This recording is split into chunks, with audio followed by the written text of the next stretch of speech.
प्रेम प्रणाम जी, सुंदर साथ जी। आप सबके चरणों में कोटि कोटि प्रणाम।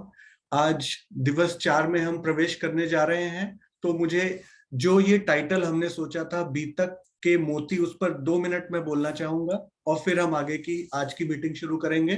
तो लालदास जी के भी हृदय में विराजमान होकर महामती श्री प्राणनाथ जी ने ही अक्षरातीत स्वयं लालदास जी के अंदर, जिसका कि हम वाचन कर रहे हैं, श्रवण कर रहे हैं, मनन कर रहे हैं, मंथन कर रहे हैं, उस लालदास जी की जो बीतक है, बीतक अपने आप में इटसेल्फ ही मोती है। क्योंकि आप सोचिए कितना सारा 400 साल पहले हुआ होगा जो उन्होंने कंसाइज करके, प्रिसाइज करके एक हमारे सामने बीतक रखी। तो अपने आप में जो ये बीतक के मोती हमें मिले थे, जो हमें मिलते हैं और हर साल हम इनको चुनते हैं, उन्हीं मोती में जब वो माला प्रेम और ज्ञान की पिरोई गई तो वो टीका बना, जिसको हम बीतक के टीका के रूप में श्री राजन स्वामी जी के द्वारा पढ़ रहे हैं। और उस टीके में से भी फिर जो हमारे सुंदर साथ मोती ढूंढ ढूंढ के ला रहे हैं, उन मोतियों की भी माला एवरी डे एक मोती हमारे सामने रख रही हैं, और वो माला हमारे पास इस तरह पूरी बन रही है। तो सुंदर साथ जी, एक पंजाबी में भी बोला जाता है, श्वासा दी माला नाल सिमरा में तेरा नाम। यानी कि हमारे एक एक श्वास में जो समय निकला जा रहा है वो मोती रूप का समय है। नैयो लबने लाल गुआचे श्वासा नूना रोल बंदेया, श्वास श्वास निज नाम जपो, वृथा श्वास मत खोए, ना जानो इन श्वास को आवन होए ना होए। तो हमारा जो जीवन है उसकी एक एक सांस जो है वो भी एक मोती के रूप में है। व्यतीत हो जाने के बाद, स्पेंड हो जाने के बाद वो वापस नहीं मिलेगी। ये जीवन कितना शेष है, ये तो मूल स्वरूप जानते हैं, राजी जानते हैं, क्योंकि उनके मेहर तले ही दोनों कदम है, दोनों तन है। तो हमें अपने जीवन को किस प्रकार सकारत करना है, उसकी तरफ हम ये मोती चुनने की तरफ आज आगे बढ़ते हैं। तो चलिए मैं हैंड ओवर करता हूँ चित्रांशी जी को, और वो आगे अपना मैनेज करेंगे आज का।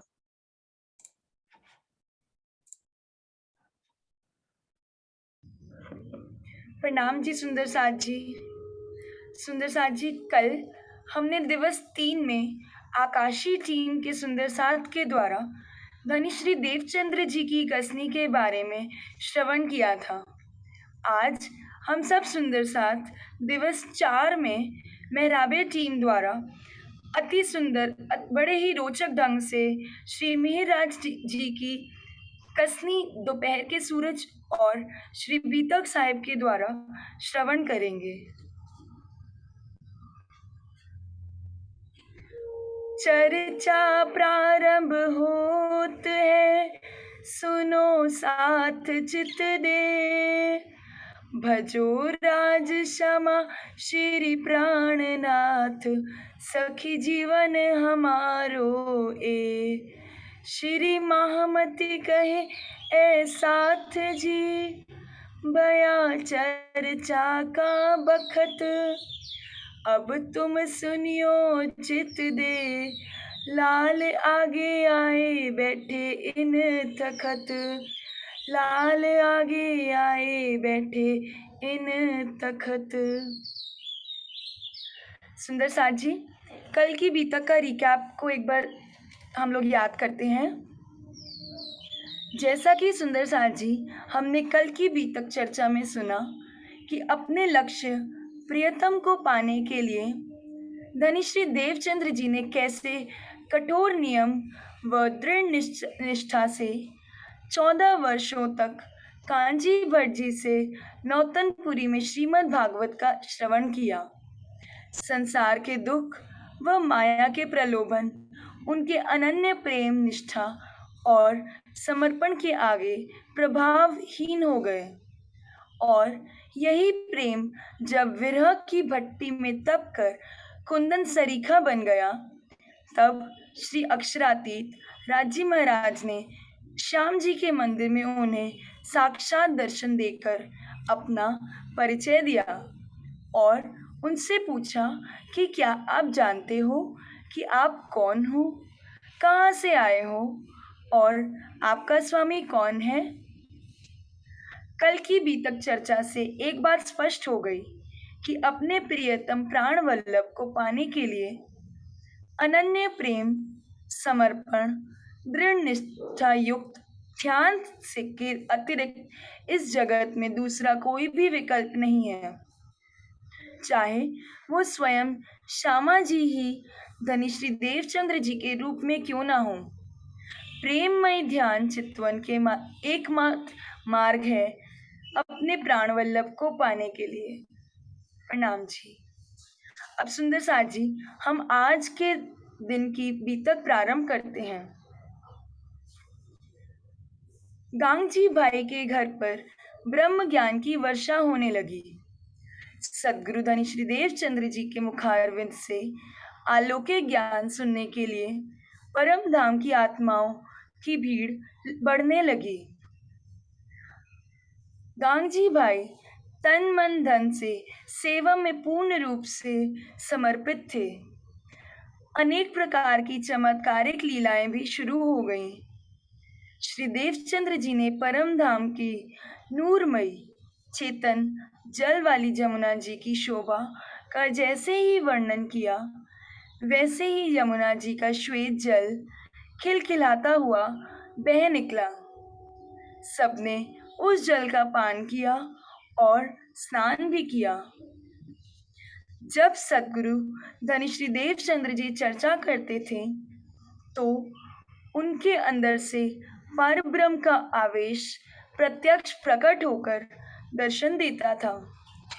श्री राज जी सबको दर्शन देकर भोजन भी करते थे और प्रेम पूर्वक बातें भी करते थे। एक बार सोने की कंसेड़ी भी उन्होंने दी। सुंदर साथ जी, अब इसको हम 2 चौपाइयों के माध्यम से भी पढ़ते हैं। पहले दिन इस्लाम में गांगजी भाई धरे कदम, सेवा करी श्री देवचंद्र जी की, कदमों सौंपी आत्म। सबसे पहले गांगजी भाई ने तारतम ज्ञान ग्रहण किया और श्री निजानंद संप्रदाय में सम्मिलित हुए। उन्होंने सद्गुरु श्री देवचंद्र जी को साक्षात अक्षरातीत माना तथा अपनी आत्मा को उनके चरणों में सौंपकर उनकी सेवा की। राजनित देवेंदीदार आरोग्य बेर तीन, वस्ता मांगे आरोगते आज, क्यों फीकी खारी कीन।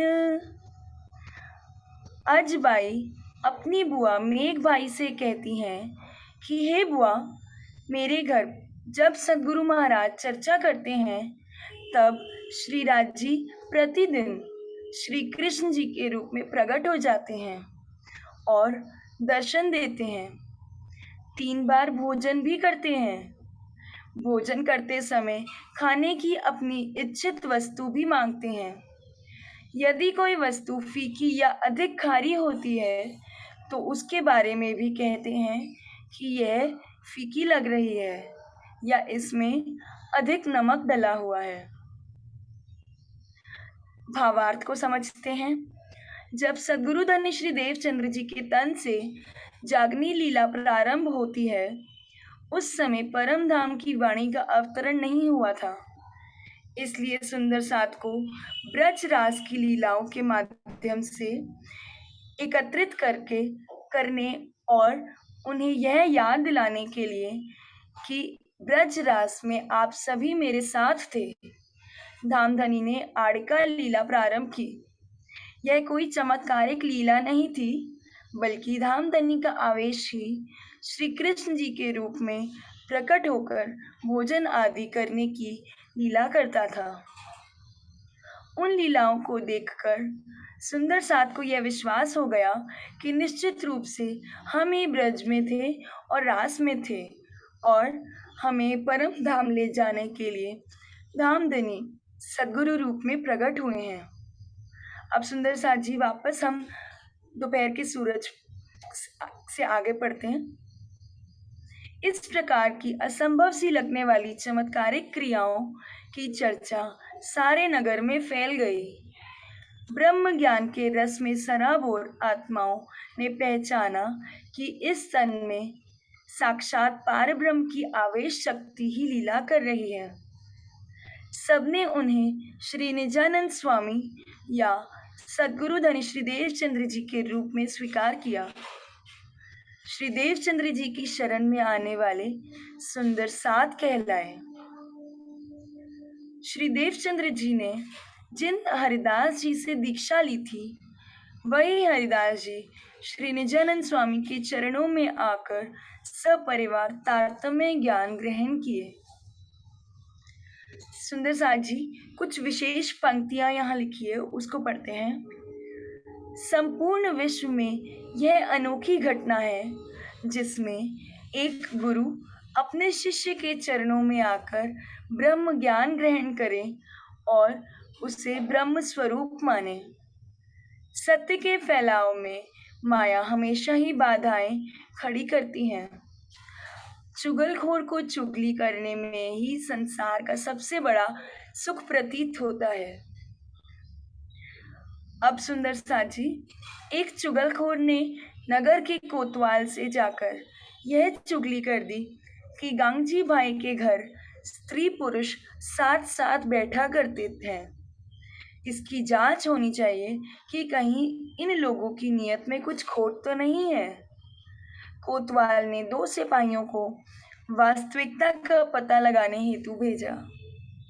चुगलखोर ने उन्हें गांगजी भाई के मकान का पता दिया।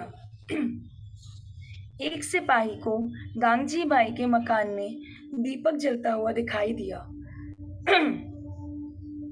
जैसे जैसे वह दीपक के निकट पहुंचने की कोशिश करता, दीपक उतनी ही दूरी पर हमेशा दिखाई पड़ता। वह दीपक के बिल्कुल पास तक पहुंच नहीं पाया। वह सारी रात चलता रहा। प्रातःकाल उसने स्वयं को जामनगर से 12 कोस दूर धरोल में पाया। एक पानी भरने वाली स्त्री से उसने पूछा, यह कौन सा गांव है? यह तो धरोल है। क्या ये जामनगर नहीं है? नहीं, जामनगर से 12 कोस दूर मोमपड़जी गांव का धरोल है। लगता है तुम भटक गए हो। उस चुगलखोर के झांसे में आने के कारण ही आज मेरी यह दुर्दशा हुई है। अब मेरे पास वापस लौटने के सिवाय अन्य कोई भी चारा नहीं है। दूसरा सिपाही गांगजी भाई के मकान से पूर्वी एक कुएं के किनार पर परिक्रमा देता रहा। सवेरा होने पर उसे अपनी भूल का एहसास हुआ। उसने सोचा, यदि अंधेरे में उसका पांव फिसल जाता तो वह कुएं में गिर पड़ता। ऐसी अवस्था में सुनसान रात्रि में उसे कौन बचाता? दोनों सिपाहियों ने कोतवाल से के पास आकर कहा, उस चुगलखोर ने तो हमें मौत के ही मुख में डाल दिया था। उसकी नियत में हमें मरवाने की थी। परमात्मा की कृपा से ही हम जीवित बच पाए हैं। यदि वह चुगलखोर मिल जाए तो तलवार से हम उसकी गर्दन उड़ा देंगे। इस प्रकार श्री निजानंद स्वामी द्वारा जामनगर में बहुत सी चमत्कारिक लीलाएं की गई, किंतु उनके अंदर विराजमान पारब्रह्म की आवेश शक्ति को कुछ विरले ही पहचान पाए। अब सुंदर साथ जी, इसे हम चौपाई के द्वारा सुनते हैं। इन बात कई माजिजे और लाखों दिए निशान, पर साथ कोई ना समझे, कछु ना हुई पहचान, कछु ना हुई पहचान। इस प्रकार बहुत सी चमत्कारिक लीलाएं हुई। श्री देवचंद्र जी के तन से नामधनी ने आड़का लीला की माध्यम से अनेकों प्रकार से अपनी पहचान दी कि मैं श्री देवचंद्र जी के धाम हृदय में विराजमान होकर लीला कर रहा हूँ। किंतु परम धाम की वाणी का अवतरण न होने के कारण सुंदर साथ उन लीलाओं में रसमग्न होने तो हो गया, लेकिन धनी के स्वरूप की कुछ भी पहचान नहीं कर सका। भावार्थ, इस चौपाई के दूसरे चरण में लाखों शब्द का प्रयोग अतिशयोक्ति अलंकार के रूप में हुआ है। चमत्कार और आड़िका लीला से थोड़ी देर के लिए सम्मोहन तो होता है, किंतु इससे स्थिरता वाली वास्तविक जागृति नहीं हो सकती। आत्म जागृति के लिए तारतम्य ज्ञान का प्रकाश और प्रेम अनिवार्य है। यही कारण है कि सृष्टि के प्रत्येक मनीषी ने चमत्कारिक लीलाओं को आत्म साक्षात्कार में बाधक माना है। ऐसा माना जाता है कि चुगली वाली इस घटना के पश्चात सदगुरु धनी श्री देवचंद्र जी ने गांगजी भाई का घर छोड़कर नगर के बाहर एक बाग में अपना निवास बना लिया और वहीं पर अपनी अमृतमयी वाणी का रसपान कराने लगे। किंतु चर्चा के अतिरिक्त समय पर उनका निवास गांगजी बाई का घर ही रहा। सुंदर साथ जी, जिन थंबों कर धनी अपने जुगत दिए बंध, प्रकाश हिंदुस्तानी प्रकरण चौपाई 23 प्रकरण 6 के कथन से यह बात स्पष्ट होती है कि बिहारी जी की गादी के बंद हो जाने के पश्चात महाराजा छत्रसाल जी ने इसी स्थान की देखभाल के लिए केशरबाई और तेजस्वी बाबा को भेजा था। बाद में यह स्थान खिजरा मंदिर के नाम से प्रसिद्ध हुआ। केशरबाई के जाने से पूर्व वहां किसी भी भवन का निर्माण नहीं हुआ था। इस बात की साक्षी लल्लू भट्ट कृत बीतक में इस प्रकार दी गई है। आही मंदिर आगल थाशे 70-51 पार, ત્યાં સુધી પરદેશમાં બરતાશે વ્યવહાર, बीज बोऊं आ घड़ी ते आगल थासे वृक्ष, साकुंडल जारे जांगशे त्यारे पूर्ण करसे पक्ष। लल्लू भट्ट कृत वर्तमान दीपक प्रकरण 21 चौपाई 14-15। प्रणाम जी सुंदर साथ जी। अब हम आगे का प्रसंग आगे के सुंदर साथ से श्रवण करते हैं। जी सुंदर साथ जी, इसी नौतनपुरी में एक लोहाना सूर्यवंशी क्षत्रिय केशव राय का परिवार भी रह रहा था। श्री केशव जी जामनगर रियासत के दीवान प्रधानमंत्री थे। इनकी धर्म पत्नी का नाम धनबाई था। श्री केशव जी के 5 पुत्र थे।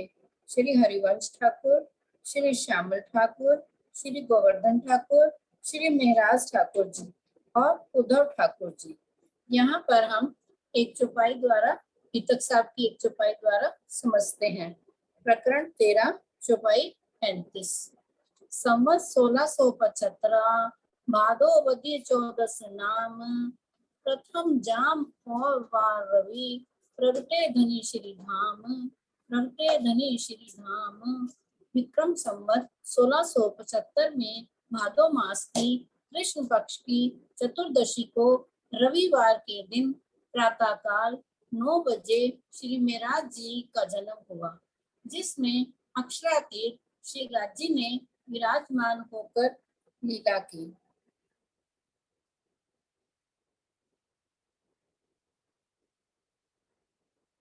यह वही मेहराज जी हैं जिनके अंदर परम धाम की इंद्रावती आत्मा ने प्रवेश किया तथा स्वयं पार ब्रह्म श्री राज जी ने विराजमान होकर लीला की। एक दिन इन्हीं के चरणों में सभी प्राणियों को अखंड मुक्ति मिलनी है। हरिवंश जी की पत्नी का नाम मेघबाई था।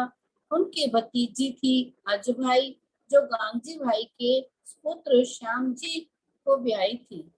अजभाई हरिवंश जी के यहाँ जब भी आती थी तो अपने यहाँ धनी की आवेश लीला का वर्णन करती थी। यह सुनकर मेघ भाई ने अपने देवर गोवर्धन को सच्चाई का पता लगाने के लिए कहा। गोवर्धन ने स्वयं जाकर अपनी पत्नी पद्मा को कहा। पद्मा द्वारा चमत्कारिक लीला का वर्णन किए जाने पर गोवर्धन अपनी आत्मा की जागृति के लिए निजानंद स्वामी जी की शरण में गए। गोवर्धन जी गांधी भाई के सतपुर धनीश्री देवचंद्र जी के चरणों में समर्पित हो चुके थे। वहां पर आवेश लीला के समय जो अक्षरातीत श्रीराज जी का दर्शन होता था, उसे घर आकर सबको सुनाया करते थे। श्री महराज जी के आत्मा इस प्रसंग को सुनकर सतगुरु महाराज के चरणों में आने के लिए बहुत तड़पती थी, लेकिन 12 वर्ष की छोटी अवस्था होने के कारण गोवर्धन जी अपने साथ नहीं ले जाते थे। एक दिन महराज अपने भाई गोवर्धन जी के पीछे पीछे चल पड़े। गांधी भाई के मकान में अपने साथ वे महराज जी को नहीं ले गए, बल्कि हाथ छुड़ाकर चले गए। अकेले महराज द्वार के बाहर खड़े रोते रहे। अंदर जाकर गोवर्धन जी ने सतगुरु धनीश्री देवचंद्र जी के चरणों में प्रणाम किया और बोले, सतगुरु महाराज, मेरा छोटा भाई बहुत दिनों से आपके चरणों में आने का इच्छुक है। उसके छोटी आयु के कारण मैं उसको नहीं लाता था, किंतु आज मेरे पीछे पीछे आया है और दरवाजे के बाहर खड़ा होकर रो रहा है।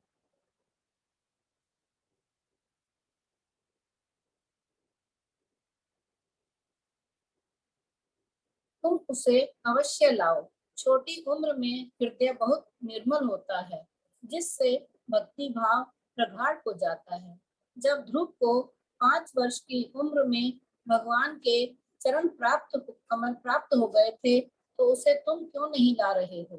गोवर्धन भाई अपने महराज को लेकर श्री निजानंद स्वामी जी के चरणों में आए। महराज जी को देखते ही धनी श्री देवचंद्र जी ने पहचान लिया कि अरे, यह तो परम धाम की वही इंद्रावती की आत्मा है, जिसके द्वारा आगे की सारी लीला होनी है। जैसे ही श्री महराज जी ने सतगुरु महाराज के चरणों में शीश झुकाया, उनके हृदय में जागृत बुद्धि विराजमान हो गई। आज्ञा दई श्री देवचंद्र जी ने, ल्याओ बुलाए श्री महराज, बाल भय वस्त आवत, सो होवे पूरन काज, सो होवे पूरन काज। सतगुरु धनीश्री देवचंद्र जी ने आज्ञा दी कि तुम अभी महराज जी को बुलाकर अंदर लाओ। बाल्यावस्था में हृदय निर्मल होने से अखंड ज्ञान बहुत सरलता से प्रविष्ट हो जाता है, जिससे धाम धनी को पाने का काम और भी आसान हो जाता है। भावार्थ को समझते हैं। बाल्यावस्था में हृदय की कोमलता, भावुकता और प्रेम की अधिकता होती है। ऐसी अवस्था में ज्ञान स्वाभाविक रूप से आत्मसात हो जाता है, किंतु उम्र के बढ़ने पर विकारों की वृद्धि होती जाती है और प्रियतम के साक्षात्कार का मार्ग कठिन हो जाता है। आय के चरणों लगे तभी दई निध, तत्किन हृदय मिने, आए बैठी जागृत बुध, आए बैठी जागृत बुध। श्री महराज जी ने जैसे ही धनी के चरणों में आकर प्रणाम किया, सतगुरु धनी श्री देवचंद्र जी ने उन्हें तारतम ज्ञान प्रदान किया। उसी क्षण उनके हृदय में जागृत बुद्धि विराजमान हो गई। एकांत में श्री निजानंद स्वामी ने महराज जी को बताया, तुम्हारे तन में परम धाम की आत्मा इंद्रावती है। मेरे तन की लीला पूर्ण होने के बाद पर ब्रह्म तुम्हारे अंदर विराजमान होकर लीला करेंगे। तुम्हारे तन से परम धाम की वाणी उतरेगी। सभी लोग तुम्हें परब्रह्म का स्वरूप समझेंगे। तुम हिंदू धर्म ग्रंथों में वर्णित विद्या अभिनंद बुद्ध निष्कलंक स्वरूप के रूप में जाहिर होगे। इसी प्रकार कतेब परंपरा वाले तुम्हें आखरुल इमाम मोहम्मद मेहंदी के रूप में जानेंगे। चौपाई प्रकरण 13, चौपाई 57 और 51। और इसारतें कई धाम की, सो सुन के ग्रह लई तब, बीज मात्र इन लीला को, सो पायो उस वक्त सब, सो पायो उस वक्त सब। सतगुरु धनी श्री देवचंद जी ने परम धाम की शोभा तथा लीला से संबंधित बहुत सी बातें संकेतों में कही, जिन्हें श्री महाराज जी ने अपने हृदय में बसा लिया। इस प्रकार उन्होंने निजानंद स्वामी से परम धाम की संपूर्ण लीला का बीज रूप ज्ञान अपने हृदय में आत्मसात कर लिया।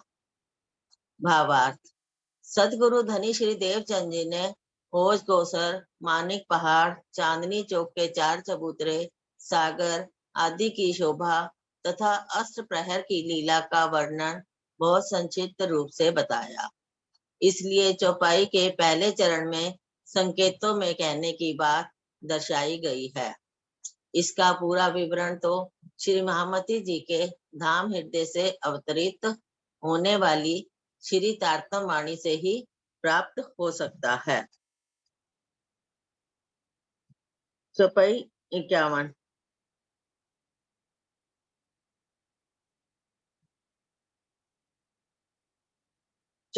चौपाई 51 नहीं है शायद। मेरा चौपाई 51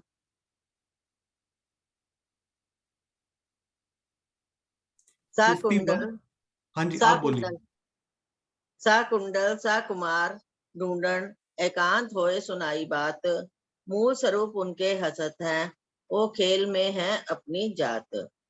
परम धाम की 2 आत्माएं शाह कुंडल तथा शाह कुमार इस खेल में आई हुई हैं। परम धाम में उनके मूल तन हंस रहे हैं, क्योंकि वह राजघराने में आई हुई हैं। तुम्हें उन्हें जागृत करना है। जब वे दोनों जागृत हो जाएंगी तो माया का ये खेल समाप्त हो जाएगा। अर्थात उनके जागृत होने में जितना समय लगेगा उसमें सभी आत्माओं की जागनी हो जाएगी। इस संपूर्ण जागने का उत्तरदायित्व तुम्हारे ऊपर है। श्री महाराज जी ने सतगुरु महाराज के वचनों को अंतर मन में बसा लिया। गोवर्धन जी तथा महाराज जी में अटूट स्नेह था। प्रकरण 13 चौपाई 58। नित्यों चर्चा सुनत हैं, मिलके 2 भ्रात, 2 प्रेम में भीगे रहे, करे मूल निस्बत विख्यात। इस प्रकार दोनों भाई श्री गोवर्धन और श्री महाराज प्रतिदिन सतगुरु महाराज के चरणों में आकर के चर्चा सुनते हैं।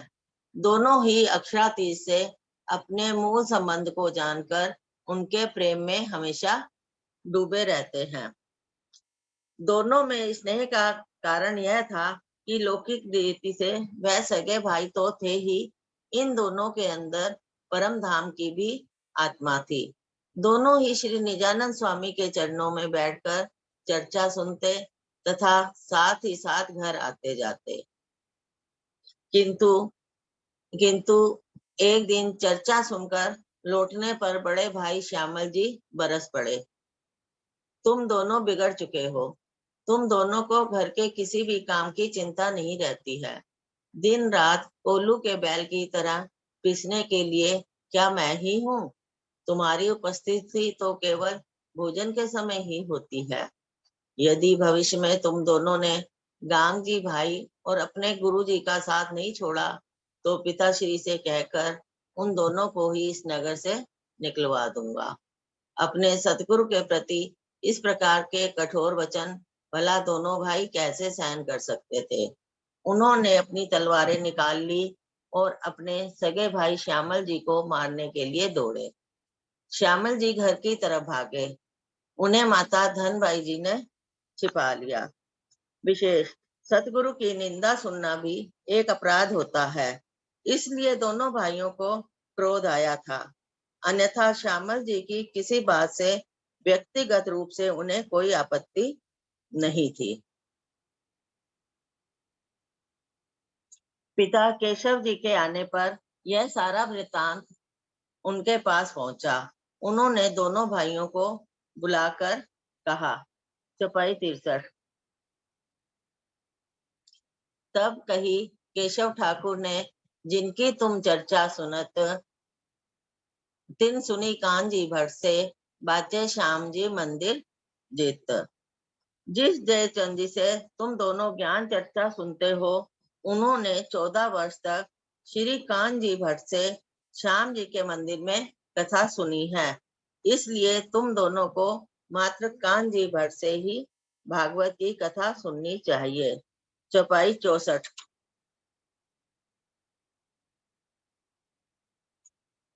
उते चल के तुम सुनो, तब दियो जवाब इन इत, तो पूछे ताको दे जवाब, तो हम हमेशा बैठे तित।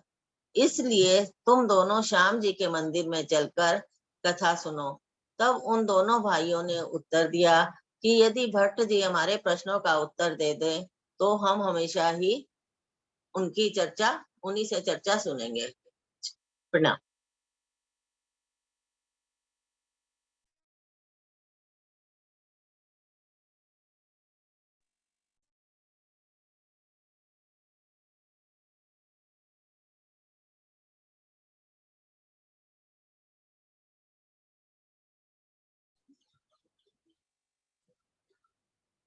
पिताश्री ने दोनों भाइयों को साथ लेकर भट्ट जी के पास जाकर बोले, भट्ट जी, मेरे दोनों बच्चों भागवत के कुछ प्रश्नों का समाधान चाहते हैं। आप हृदय पूर्वक इनके प्रश्नों का सुनकर उत्तर देने का कष्ट करें। दोनों भाइयों ने पूछा, भट्ट जी, कितने गुण है, कितने लोक है, कितने तत्व है और कितने प्रकार की प्रलय है? तब भट्ट जी ने उत्तर दिया। चौपाई 67। 3 गुण ते चौथो गुण नहीं, 5 ते छठो न तत्व, 14 ते लोक नहीं, 15मो और प्रलय 4 है सतो। कांजी भट्ट ने उत्तर दिया कि सतो रजो तमो से भिन्न कोई चौथा गुण नहीं है। आकाश, वायु, अग्नि, जल और पृथ्वी तत्व के आंतरिक छठवा कोई तत्व नहीं है। भूवरलोक, भूलोक, भूलोक, भूवरलोक, स्वर्गलोक, महरलोक, जनलोक, तपलोक, सतलोक, अतल, वितल, सुतल, तलातल, महातल, रसातल और पाताल लोक के ये 14 लोक के इनके अंतरिक कोई 15वां लोक नहीं है। 4 प्रकार की प्रलय है, नित्य प्रलय, नैमित्तिक प्रलय, प्राकृतिक प्रलय और महाप्रलय। जब महाप्रलय होते ही परब्रह्म कहाँ रहते हैं? महाप्रलय में परब्रह्म के क्षीर सागर में अक्षय वट वृक्ष के ऊपर अंगुष्ठ के बराबर रूप धारण करके रहते हैं। जब महाप्रलय में 3 गुण, 5 तत्व तथा 14 लोक का नाश हो जाता है तो स्पष्ट है कि क्षीर सागर भी अस्तित्व में नहीं रहेगा। ऐसी स्थिति में परब्रह्म का अक्षय वट वृक्ष के ऊपर निवास करना संभव ही नहीं है, क्योंकि वह वृक्ष भी नहीं रहेगा। वो भी तो 14 लोक कहाँ, 14 लोक इनके अंदर है। तब भट्ट चौपाई 70। तब भट्ट जी की सुध बुध गई, कही ए जवाब तो ब्रह्मा से न होय। तब कही तहा पिता ने तुम्हारे चितावे करो सोई। पौराणिक मान्यताओं में क्षीर सागर के अंदर अक्षय वट वृक्ष के ऊपर अंगुष्ठ मात्र रूप धारण करके परमात्मा के विराजमान होने की बात रूपक अलंकार के माध्यम से दर्शाई गई है। क्षीर सागर ही मोह सागर है, जिससे संसार रूपी वह अक्षय वट वृक्ष पैदा होता है। यह संसार चेतन अचेतन पदार्थों के रूप में दृष्टिगोचर हो रहा है। चैतन्य मानव शरीर के अंदर अंगुष्ठ के परिमाण के बराबर होता है। स्थूल हृदय के अंदर कारण शरीर એટલે કે अंतस्करण विद्यमान रहता है। उस अंतस्करण के भी अंदर अति सूक्ष्म चैतन्य जीव का वास होता है। इसी तथ्य को हृदय ज्येष्ठ में तन्मे मनः निसंकल्प मस्तु यजुर्वेद में 34वें अध्याय में 8वीं चौपाई तथा यदेहि प्रणयम आत्मा प्रश्नोपनिषद में तीसरी अध्याय में 6 में कहा गया है कि जिस प्रकार जब किसी गांव के लोग खूब हंस रहे हैं तो अलौकिक रूप से कहा जाता है कि गांव हंस रहा है, उसी प्रकार अंगुष्ठ मात्र परिणाम वाले हृदय के अंदर उस अति सूक्ष्म जीव का वास होता है। जीव जिसका परिमाण श्वेता स्वतर्क उपनिषद में बाल की नोक के 10,000वें भाग से भी अधिक सूक्ष्म बताया गया है। उपनिषदों की मान्यता के अनुसार उस अंतरिक्ष सूक्ष्म जीव के अंदर भी अंतर्यामी रूप से परमात्मा का वास माना गया है। इस संबंध में बृहदारण्यक में कहा गया है कि इस तथ्य को यथार्थ रूप से न समझने के कारण कांजी भट्ट ने इसे महाप्रलय के बाद भी स्थिति से जोड़ दिया है। पौराणिकों ने उपनिषदों के इस अलंकारिक कथन का आशय समझ ही नहीं कि आकाश से भी अति सूक्ष्म परमात्मा को अंगुष्ठ मात्र क्यों कहा गया है। जब जीव का परिमाण ही बाल की नोक के 10,000वें भाग से छोटा है, तो अंगुष्ठ के बराबर आकृति वाले स्थूल हृदय बराबर परमात्मा की आकृति कैसे हो सकती है। तारतम ज्ञान से अन्न भिन्न होने से कारण कांजी भट्ट निराकार से परे की उस बुद्धि को नहीं सुलभ सके और महाप्रलय के बाद परमात्मा के स्वरूप और धाम की स्थिति का वर्णन नहीं कर सके। अन्यथा श्रीमद् भागवत में 10वां अध्याय में चौथे चौपाई में स्पष्ट वर्णन है कि महाप्रलय में जब पंचभूत, सूक्ष्म भूत और तीनों गुण रहते ही नहीं है, तो किसी स्थूल वृक्ष का अस्तित्व कैसे रह सकता है।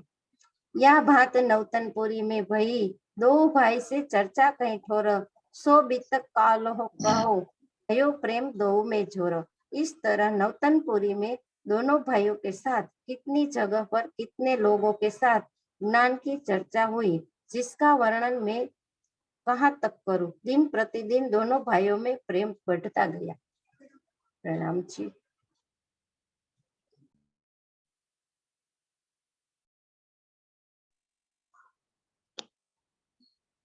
श्री मिहिरराज जी के मन में यह बात हमेशा कौंधती रहती थी कि हम जब परमधाम से आए हैं तो वह दिखाई क्यों नहीं देता, हम अपने मूल तनों को भी क्यों नहीं देख पा रहे हैं।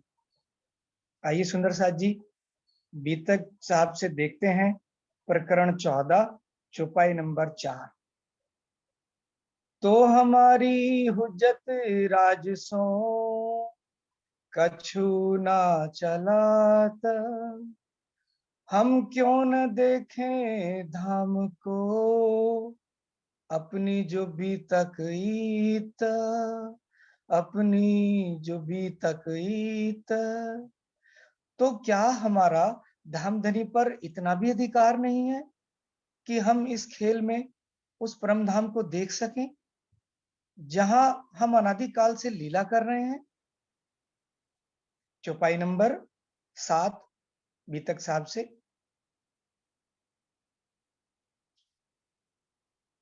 सो हमारा खेल में इतना भी ना चलत, तो क्यों कहिए हम धाम के अपनी न देखें बीतकीत, अपनी न देखें बीतकीत।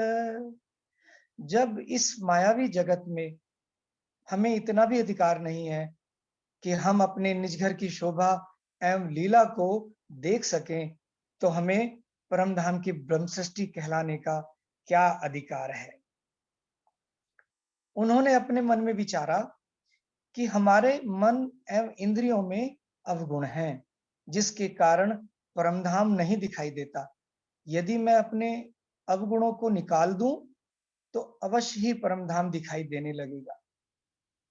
सद्गुरु धनी श्री देवचंद्र जी से भी उन्होंने प्रार्थना की कि आप मेरी इंद्रियों के अवगुणों को निकाल दीजिए। रोम रोम कई कोट अवगुण, ऐसी मैं गुनहगार, ए तो मैं कहीं गिनती, पर गुनाह को नाही शुमार। ए तो कहीं मैं गिनती, पर गुनाह को नाही शुमार।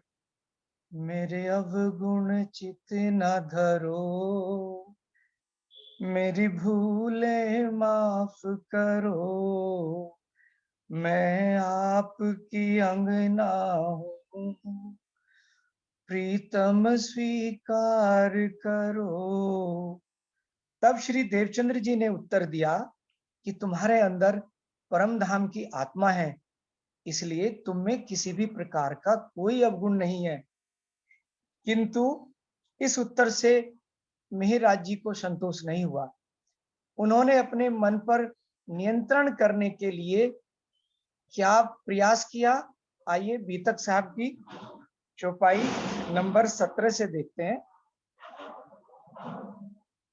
उतरता आहार घटाइया, रैया पैसे भर दोए, बल घटा इंद्रियन को, सूक चला आकार सोए, सूक चला आकार सोए। धीरे धीरे उन्होंने अपना आहार घटाना शुरू कर दिया। उनके आहार की मात्रा मात्र 2 पैसे वजन के बराबर रह गई। उनकी इंद्रियों की शक्ति समाप्त हो गई और शरीर सूखकर हड्डियों का ढांचा मात्र रह गया। उनका शरीर बहुत शिथिल होकर पीला पड़ गया। परमधाम की चर्चा सुनने पर उनके नेत्रों से विरह के आंसू निकलते रहते थे। धन संपत्ति को माया का स्वरूप मानकर उन्होंने अपनी पत्नी के सभी आभूषण उतरवा कर सद्गुरु महाराज के चरणों में सौंप दिए तथा यह प्रार्थना की कि मेरे अवगुणों को आप निकाल दीजिए। मार्ग में यदि कोई मित्र सामने दिख जाता तो उससे नजर बचाकर चल देते, ताकि वह मेरे और श्री राज जी के एक निष्ठ प्रेम में बाधक न बने। बीतक साहब की एक चौपाई प्रकरण 14 चौपाई नंबर 24 से सुंदर साथ जी देखते हैं। इन भांत अंग को देत कसौटी जोर, अर्ज करते अंग की चित न हुआ मरोर, चित न हुआ मरोर। इस प्रकार अपने अंतःकरण को पवित्रता की तीव्र कसौटी पर परखने का निरंतर प्रयास करते हैं। उसे पवित्र करने के लिए सद्गुरु महाराज जी से प्रार्थना करते हैं। वे उनसे हमेशा यह कहते हैं कि मेरा चित्त अभी भी माया से हटकर राज जी की तरफ पूरी तरह से क्यों नहीं लग पा रहा है। एक चौपाई श्री सनंद ग्रंथ से प्रकरण 10 चौपाई नंबर 8 से देखते हैं।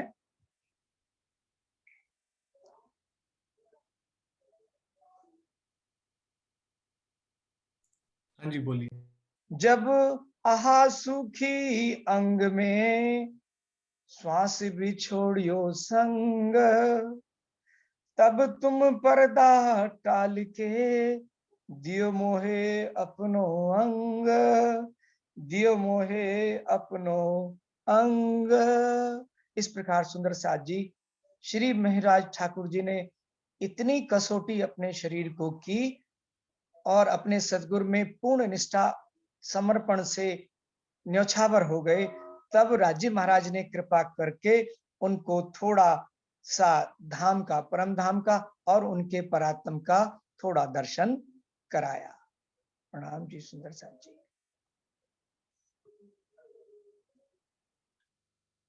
श्री महराज जी के अति कृशकाय हो जाने पर बालबाई सद्गुरु धनी श्री देवचंद्र जी के पास पहुंची और बोली, गोवर्धन ठाकुर ने तो पहले ही तन छोड़ दिया है और महराज जी भी उसी राह पर हैं। उनका शरीर बहुत जर्जर हो चुका है, आप उन्हें क्यों नहीं समझाते हैं।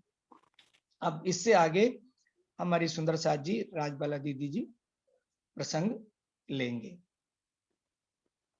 प्रणाम जी। मेरे श्री देवचंद्र जी ने कहा, मिहिराज जी तुम्हारे दिल में जो भी इच्छा है उसे स्पष्ट रूप से बताओ, मेरे अवगुण बताइए।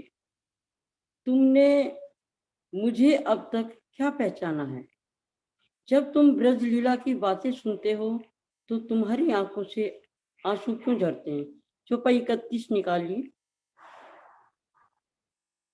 ब्रज की बातें सुनते पानी झरत है नैन, तब श्री देवचंद्र जी कहिया क्यों रहे तन सुनते बैन, क्यों रहे तन सुनते बैन। ये सुनकर श्री मिहिराज जी कहते हैं कि जब आप ब्रज की का वर्णन करते हैं तो मेरे नेत्रों से आंसू बहते हैं। तब श्री देवचंद जी कहते हैं कि ये महाराज जी, मेरी वाणी को सुनने के बाद तुम्हें अपने तन का आभास प्रतीत क्यों रहता है। भावार्थ, श्री महाराज जी ब्रज लीला का वर्णन सुनकर अपनी विरह अवस्था में वो दर्शाते हैं। तो सदगुरु धनी श्री देवचंद्र जी का आशय है कि तुम्हें विरह में इतना डूब जाना चाहिए डीपली कि शरीर का आभास ही न हो। आंसुओं का आभास तो तब होगा जब शरीर का आभास हो। इस प्रकार से श्री देवचंद्र जी आध्यात्मिक प्रगति के लिए विरह की ओर गहन अवस्था का वर्णन कर रहे हैं।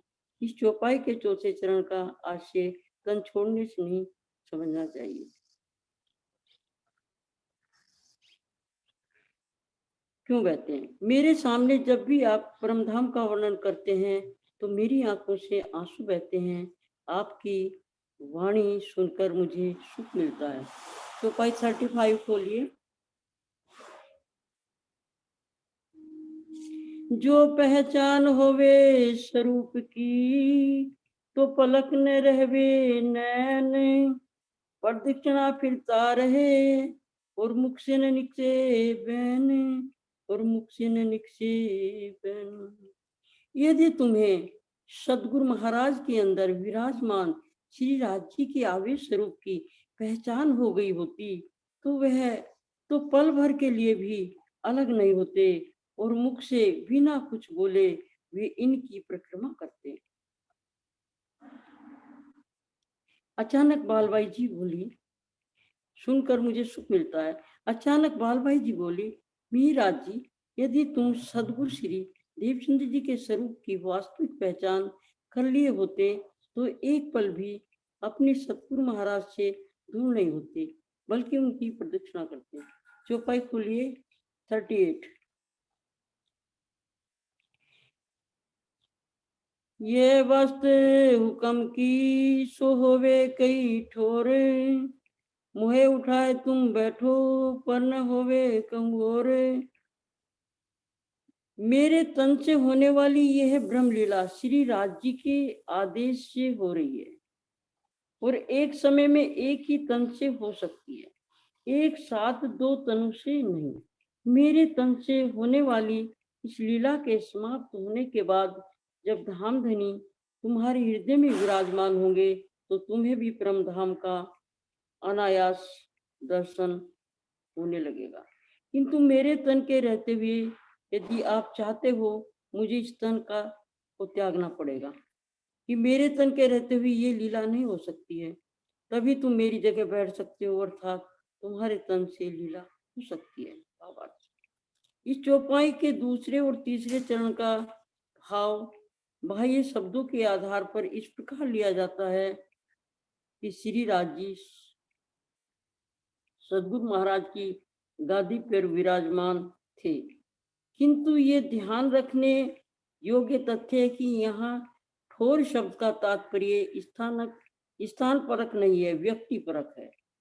संपूर्ण तारतम वाणी में अक्षरातीत के धाम में ही विराजमान होने का वर्णन है, किसी स्थान विशेष का नहीं है। गुम्मट जी में भी श्री राज जी श्री महामती जी के धाम हृदय में ही विराजमान है, इसलिए वाणी में कहा गया है, ऊपर तले अर्च न कहिया, अर्च कहिया मोमिन कन, श्रृंगार 23:76।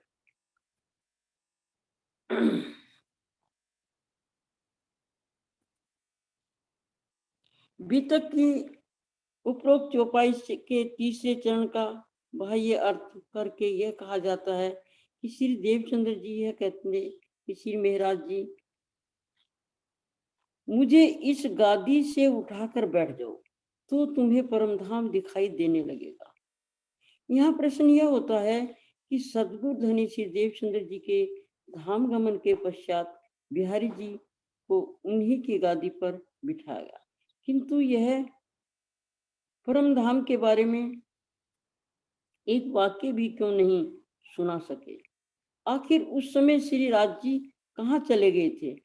बीतक में तो यही वर्णन मिलता है कि सदगुरु देवचंद्र जी की गादी से दूर रहकर भी श्री मेहराज जी के तन से परमधाम की लीला, परमधाम की वाणी का अवतरण होता रहा और सुंदर साथ को श्री मेहराज जी के धाम हृदय में श्री युगल स्वरूप के दर्शन होते रहे। इस संबंध में किरंतन का यह कथन देखने योग्य है। सुर असुर सबो कोई पति, सब परे कई दया, देत दीदार सबन को साई, जुनू जैसा चाया। किरंतन 59:7 प्रकरण।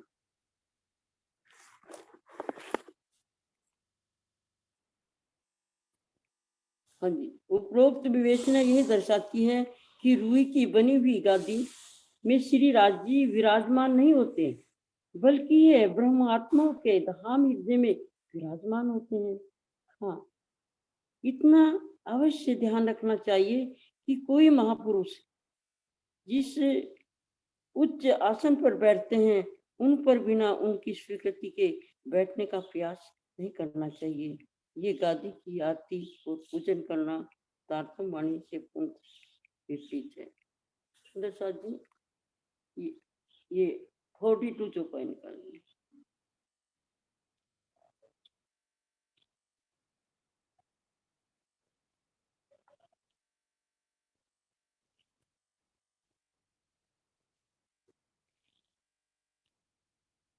श्री महामती कहे मोमिनो, लास्ट चौपाई। श्री महामती कहे मोमिनो, सुनियो यह बीतक, आगे फिर कहत हूँ, जो आज्ञा है हक, जो आज्ञा है हक। श्री महामती जी कहते हैं कि प्यारे सुंदर साथ जी, श्री मेहराज जी के साधना संबंधी इस वृत्तांत को ध्यान पूर्वक सुनना। इसके बाद जो भी घटना होती है उसे मैं श्री राज जी के आदेश से कहने जा रहा हूँ। प्रकरण 14 चौपाई 620।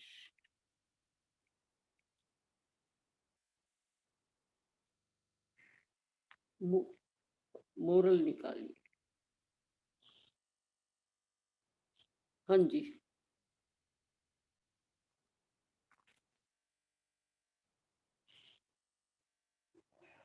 श्रद्धेय सुंदर साथ जी, अज्ञान के अंधार। अब हम ये पढ़ते हैं कि हमें उपरोक्त चौपाइयों से, उपरोक्त जो वर्णन है उससे हमें क्या शिक्षा मिलती है, क्या हमने ग्रहण किया है। सुंदर साथ जी उसी के बारे में 2 लाइनें। श्रद्धेय सुंदर साथ जी, अज्ञान के अंधकार से परिपूर्ण इस संसार में सच्चिदानंद पार ब्रह्म का साक्षात्कार कर लेना ही जीवन की सर्वोपरि उपलब्धि है। महाराज श्री राम रतन जी ने भी मात्र जो है 19 वर्ष की अवस्था में अपने जन्मभूमि जड़ौदा पांडा को छोड़ करके अपनी आत्म के धनी प्रियतम की खोज में निकल पड़े थे। पहले उन्होंने सतगुरु की खोज की। अनेक कठिनाइयां, अनेक परिस्थितियां, विपरीत परिस्थितियां भी उनका रास्ता नहीं रोक पाई। सोनगिर महाराष्ट्र पहुंचकर अपने सतगुरु को प्राप्त किया और धनी से मिलन किया। खोज बड़ी संसार रे, तुम खोजो रे साधो, खोज बड़ी संसार, खोजत खोजत सतगुरु पाइए, सतगुरु संकटदार।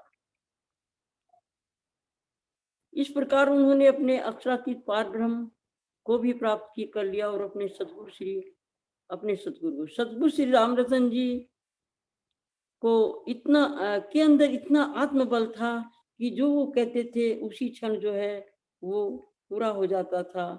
उन्होंने अपने आत्म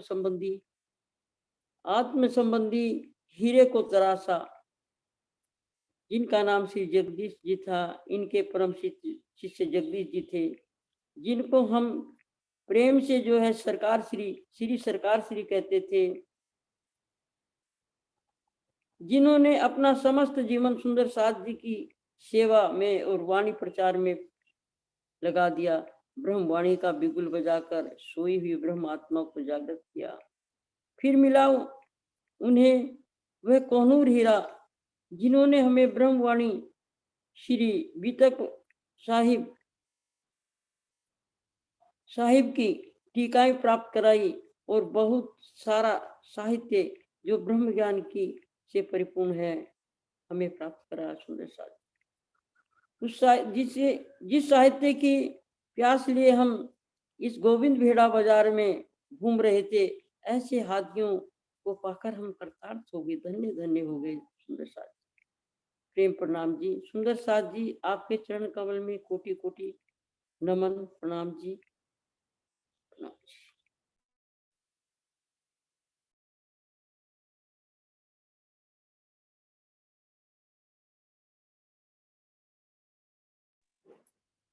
Sundarji Pranamji.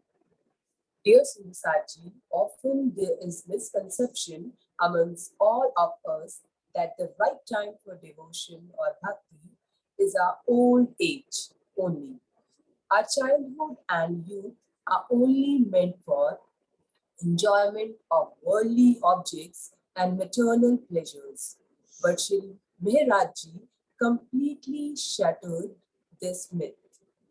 When his age was merely 26 years, he started advancing rapidly on the tough path of getting a vision of Paramdham and Shri Rachi. He reduced his food intake so much that it became difficult for him to even walk around.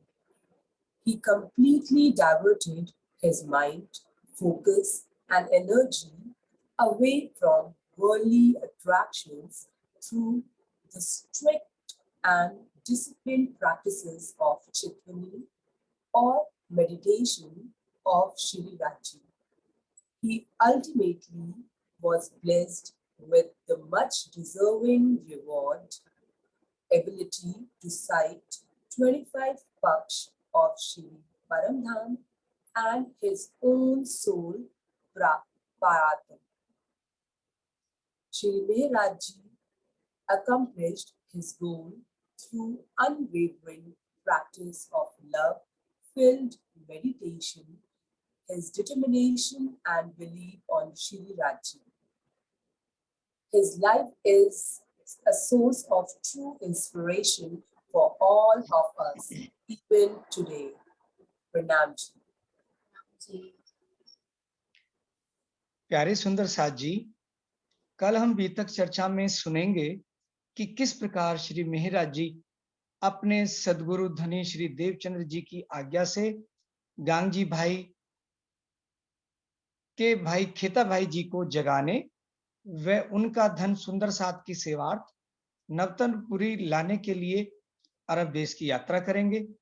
किंतु खेता भाई में परमधाम का अंकुर न होने के कारण उनका जीव न जाग सका। खेता भाई के देहावसान होने पर और उनके वारिस विहीन होने के कारण वहां का अधिकारी शेख सल्लाह उनका धन जब्त कर लेता है। श्री मेहराज जी उनका धन प्राप्त करने के लिए अथक प्रयास करते हैं किंतु असफल रहते हैं। फिर परमात्मा का जोश एक अजनबी दिव्य पुरुष के रूप में श्री मेहराज जी की एक युक्ति बताकर सहायता करता है, जिसे अपनाकर श्री जी अरब से खेता भाई की संपत्ति को प्राप्त कर नवतनपुरी से आए बिहारी जी व श्याम जी को सौंप देते हैं तथा शेष बची संपत्ति को भी एकत्र करने लग जाते हैं। बालबाई के ईर्ष्यापूर्ण शिकायत जाम राजा को करने पर मेहनत से एकत्र किया शेष धन भी राजा के कोष में चला जाता है, सुंदर साथ के कार्य में नहीं लगता। इन्हीं ईर्ष्या से भरी चुगलियों के कारण श्री जी और उनके सदगुरु महाराज श्री देवचंद्र जी में जुदागी हो जाती है, जो दोनों के लिए बड़ी पीड़ादायी और असहनीय थी, जिसके परिणाम स्वरूप श्री मेहराज जी में उच्च कोटि की विरह की ज्वाला धधक उठती है। यह प्रसंग हम सुंदर साथ जी आगामी बीतक में श्रवण करेंगे। प्रेम प्रणाम जी। प्रणाम जी सुंदर साथ जी, आप सबके चरणों में कोटि कोटि प्रणाम जी। सुंदर साथ जी अब एक विराम लेंगे 2 दिनों का, उसके बाद हम सोमवार फिर मिलेंगे। और अभी जैसे हमारा चल रहा है सिस्टम, मंडे, ट्यूसडे, वेडनेसडे को प्रश्नोत्तरी, थर्सडे और फ्राइडे को अगले 2 टीमों का और अगले 2 प्रकरणों का हम अध्ययन कर रहे हैं। तो सुंदर साथ काफी एंकरेजमेंट दिखा रहे थे कि हमें 2 दिन चाहिए जिसमें हम प्रश्नोत्तरी रख सकें। तो हम उस पर अभी मीटिंग के बाद डिस्कस करेंगे कि या फिर वेडनेसडे को 4 टीमें इकट्ठी करनी है या फिर 2-2 करके करनी है, तो वो हम इसके बाद नेक्स्ट डिस्कस करेंगे। पर हमारा प्रोग्राम मंडे टू फ्राइडे, जैसा कि फेसबुक पर पोस्ट डाली जा चुकी है, मंडे टू फ्राइडे ही चलेगा। उसमें कैसे हम इनको सम्मिलित करेंगे, आपकी सहयोगिता का और सबसे उत्कृष्ट उदाहरण जो कि प्रश्नोत्तरी पिछली में हमने देखा, दिवस 1 व 2 की प्रश्नोत्तरी में, वो आगे और हमें कैसे देखने को मिलेगा, ये हम आने वाले दिनों में राज्य की मेहर और आप सबके परम प्रेम और आशीर्वाद से आगे बढ़ाएंगे। प्रेम प्रणाम जी सुंदर साथ जी, प्रेम प्रणाम जी।